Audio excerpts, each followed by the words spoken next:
Olá pessoal, que bom encontrar vocês aqui de novo no nosso canal. A gente está muito contente com a audiência, com os compartilhamentos. Você sabe que quando você divulga o nosso trabalho, você está ajudando a salvar vidas.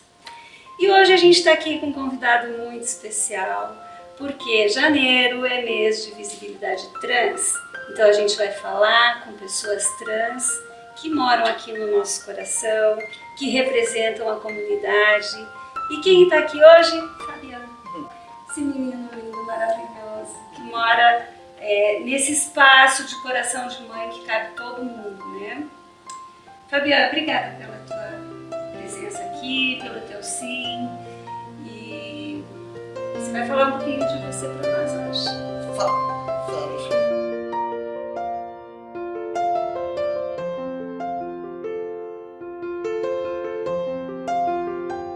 Então, a gente está aqui com um representante trans.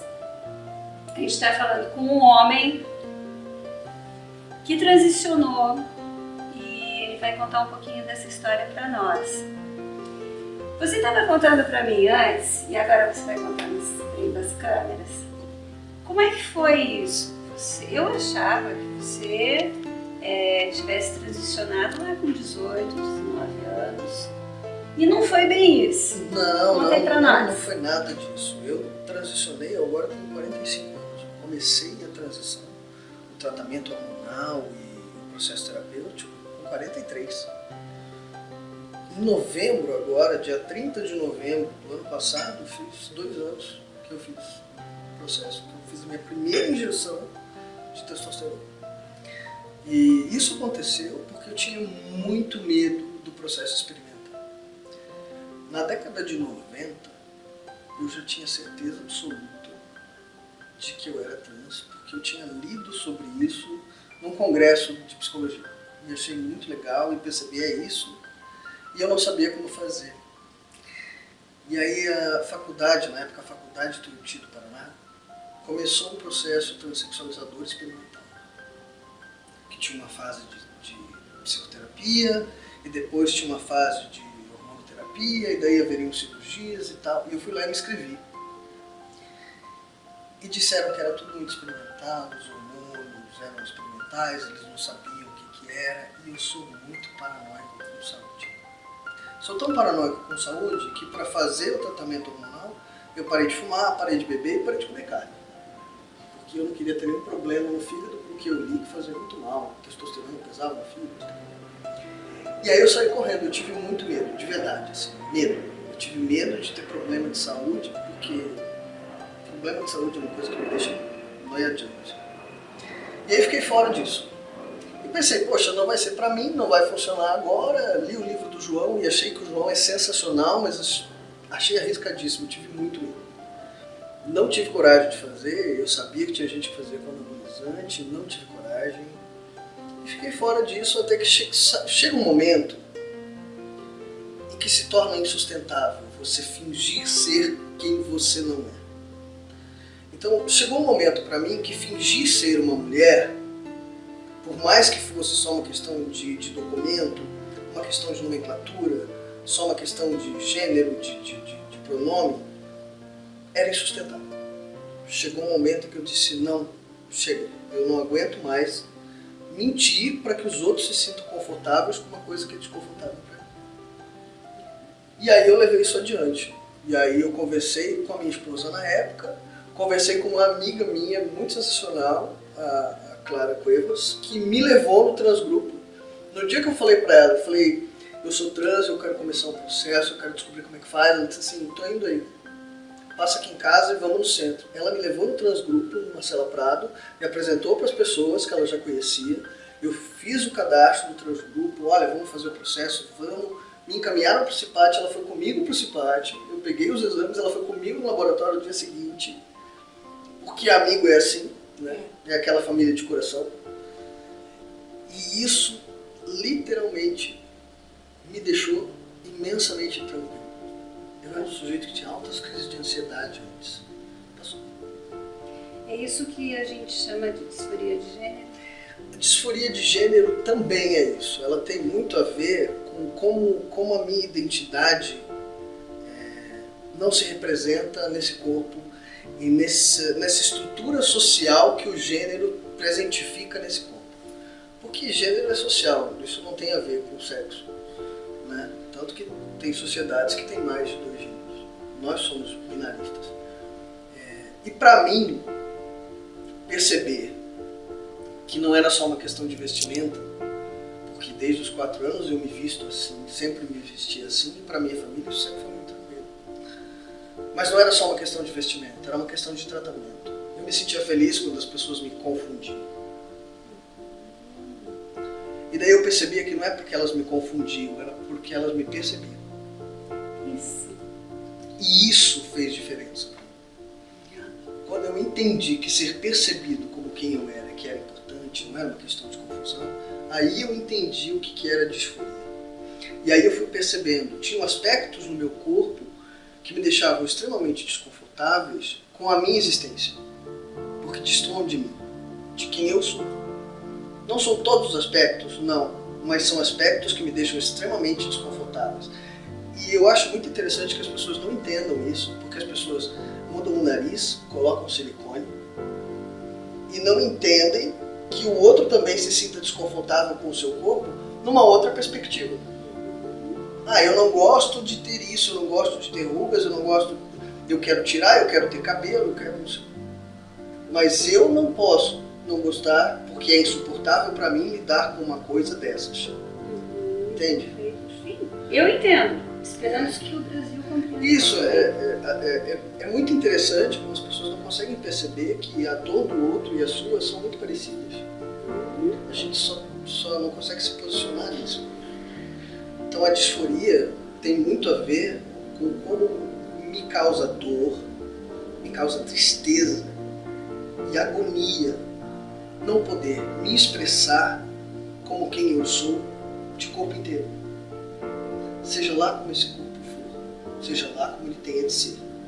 Que eu faça todas as mudanças que eu precise, para que eu perceba que esse corpo sou eu. Ele não é só meu, ele sou eu. Porque esse corpo sempre foi meu. E agora, depois da mamoplastia masculinizadora, eu sinto que ele sou eu. Que é bem diferente. Sim. E você falou agora há pouco, em off, que você pegou a primeira praia esse ano. Sim. Após a cirurgia. Peguei, nossa, foi impressionante, porque é como se fosse libertador, mas é mais do que libertador.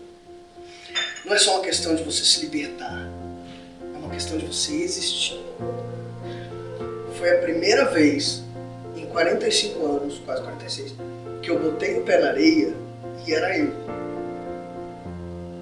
Aquele cara sem camisa, de chapéu, levando os sobrinhos de 4 anos para brincar no mar, era eu. Não precisava de uma camiseta, escondida. Eu não precisava de nada além de mim para estar na areia. E 50 tons de bloqueador solar, porque, enfim, chapéu, porque eu consigo queimar as orelhas com o péssimo. A única coisa que eu precisava para ser eu, era eu. E os meus sobrinhos correndo em volta de mim, me chamando de tio e tal, e brincando. E até as cicatrizes, as cicatrizes, eles perguntam do que é, e eu falei, não, o tio tirou o peito. Ficou bem melhor assim, tipo. Que lindo! Que idade eles têm? 4 anos. Eles são gêmeos. São 2 meninas gêmeas e tem um outro sobrinho que também é de 4 anos, que é da minha outra irmã. Tem 3 sobrinhos de 4 anos? São 3 sobrinhos de 4 anos. As minhas 2 irmãs, elas literalmente não deu uma semana de diferença entre os pais. E como é que é essa relação com as crianças? Que é uma das coisas que os moralistas de plantão têm uma preocupação com as crianças, né?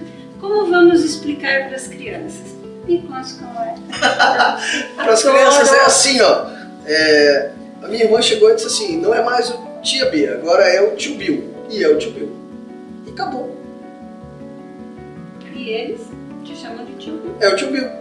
E ele é o tio Bill. Não tem nada de ela, nunca não tem esse negócio, eu sou um homem.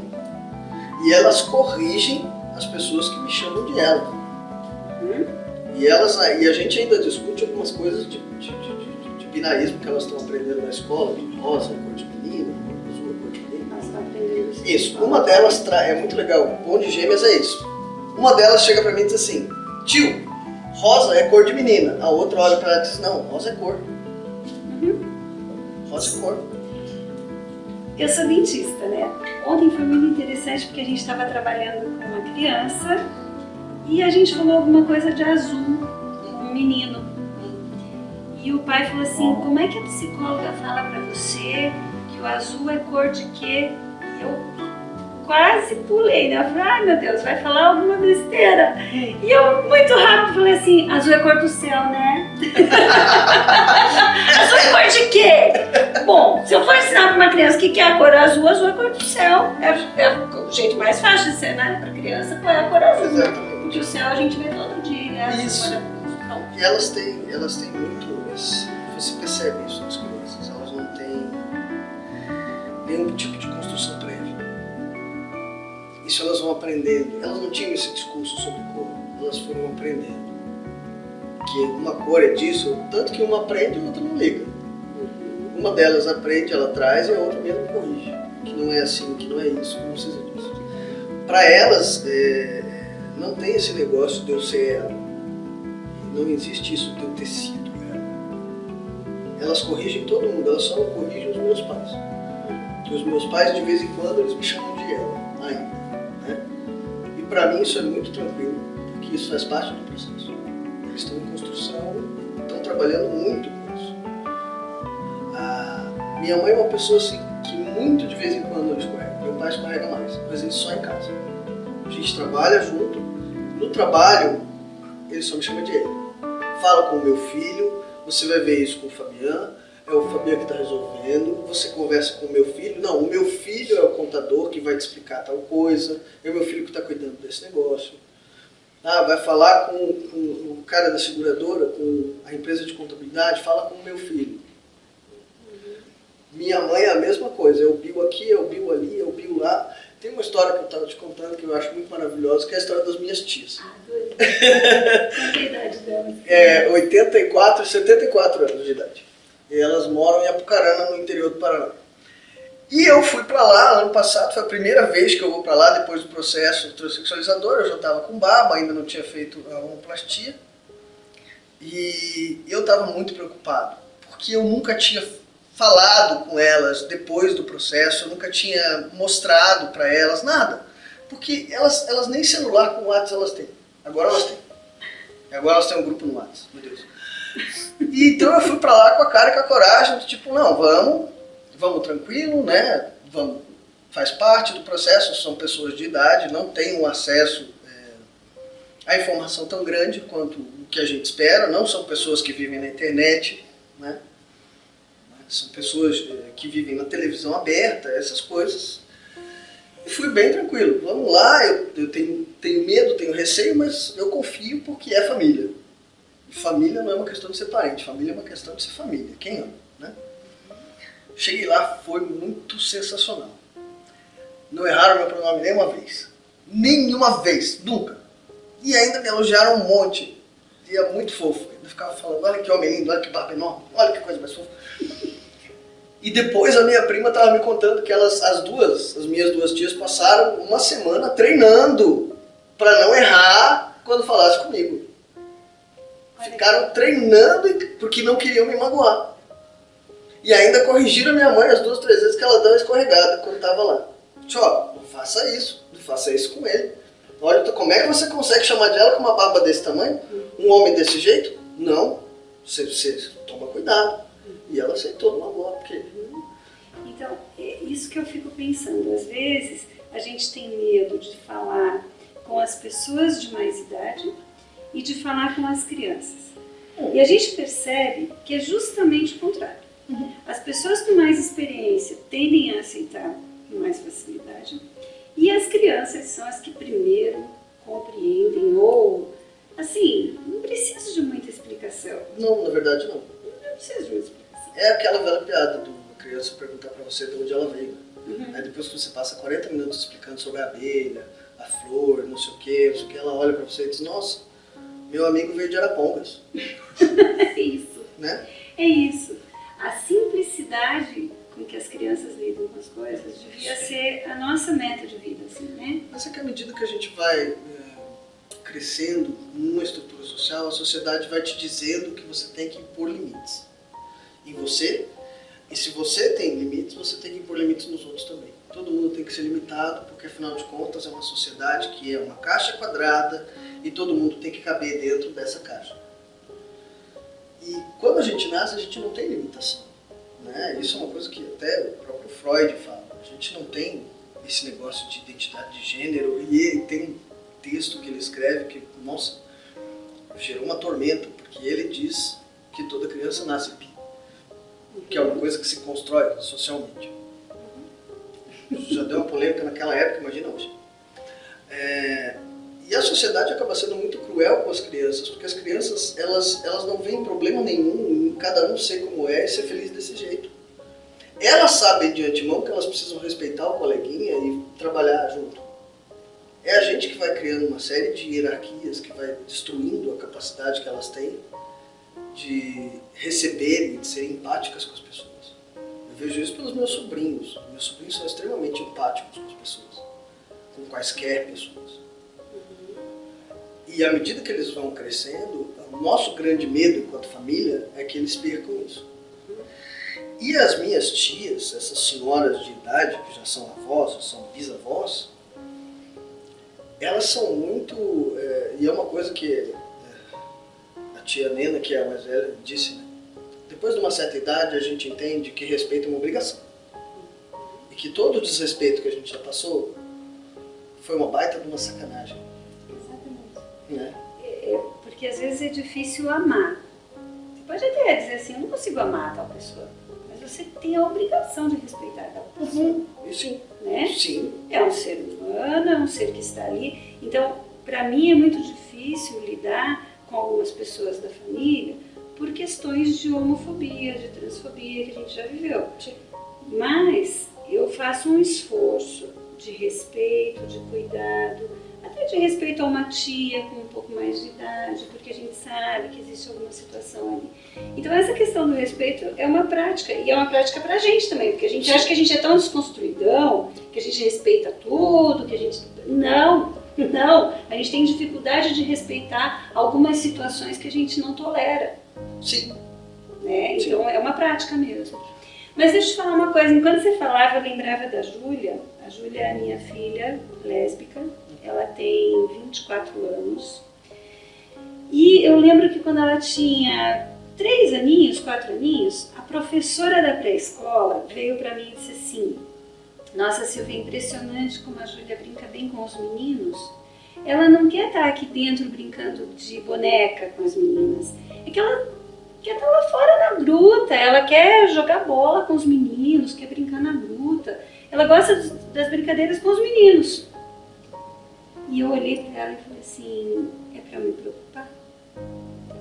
E ela desconcertou quando eu falei. Eu falei, é para me preocupar? Porque das duas uma, ou ela é homossexual, ou ela vai pegar todos os meninos, né? Ela vai ser aquela pegadora. Aí a professora desconcertou, né? E ela falou assim, não, eu só estou te dizendo uma coisa que eu observei dela, mas não é para você se preocupar. Mas veja que sensibilidade também dessa professora, porque eu acho que ela já tinha identificado por que é diferente, porque talvez, não sei se todas as meninas, né? Enfim. Aí eu digo assim, a Júlia me deu vários sinais durante a vida, porque com 6 anos, sabe qual era o sonho dela? Ela queria ser motoqueira, queria fumar e morar sozinha, com 6 anos. Se isso não era um sinal de nada, podia ser sinal de que ela queria ser um Che Guevara. Pode ser, é uma coisa assim, nesse caminho, né? Tipo assim, ela já seria uma pessoa bem diferente do que a gente está acostumado a enquadrar, né? Exato, escapa, né? Ela não queria uma moto rosa da Barbie. Não era moto da Barbie. Inclusive, Barbie é uma coisa que ela nunca teve na vida. Ela nunca me pediu boneca, ela nunca brincou de boneca. Você não ficou empurrando Barbie pra cima? Não. O que é muito legal. Faz o que você quer.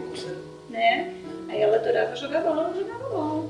Tá tudo bem. Né? Quis fazer dança, mas porque ela me pediu, me matriculou na dança. Tá bom, você vai fazer dança. Ela dançou, mas assim, Então, ela dançou, jogou bola e tudo tranquilo. E tá tudo bem, Né? faz o que quer. Sim. Né? Então um pouco é isso. A gente não está indo com uma ideologia provocando aquela criança a, você não precisa dizer se você é menino ou menino, tudo bem. Não é isso. A gente só está deixando a criança chegar e dizer assim, eu gosto de bola. Ok, joga bola. Gente, não é uma questão de ser menino ou ser menino para ser feliz, né? Isso. É uma questão de ser feliz. Isso. Experimentar ser feliz não tem a ver com gênero, tem a ver com ser feliz. E faz você se sentir seguro, você ter a chance de experimentar ser feliz, ao invés de ficar sendo julgado pelos experimentos que você faz. Porque, gente, criança, você quer que ela experimente brócolis, mas ela não pode experimentar andar de patins, jogar bola. Então ela pode experimentar algumas coisas, mas ela não pode experimentar outras. Então ela só pode ser feliz de um jeito e não pode ser feliz de outro. Então, se ela for querer ser feliz de outro jeito, vai ser sofrido. E ela vai se sentir mal com ela mesma, porque ela não quer te magoar, afinal de contas, contigo. Isso. É o que faz com que a gente sofra muito, quando a gente não percebe que a gente tem o direito de ser feliz. Porque os nossos pais demonstram que a gente só pode ser feliz de um jeito. Isso dói. Eu vejo os meninos contando, é muito dolorido. Eu fico imaginando como deve ser triste. E às vezes os pais não percebem. E realmente eles estão fazendo isso pensando no nosso bem. Mas às vezes o nosso bem pode ser diferente do que eles chamam de bem. O bem é uma coisa bem maior. E às vezes a gente não percebe como a gente encolhe as crianças sem querer. Fabiana, foi muito legal conversar com você, mas a gente vai ter que deixar um pouquinho no suspense. A gente encerra por aqui hoje, mas na semana que vem tem um pouquinho mais do Fabian, contando pra gente sobre as questões de hormonização, de esteroides e de transição tardia. Então vamos lá, fiquem ligados com a gente que semana que vem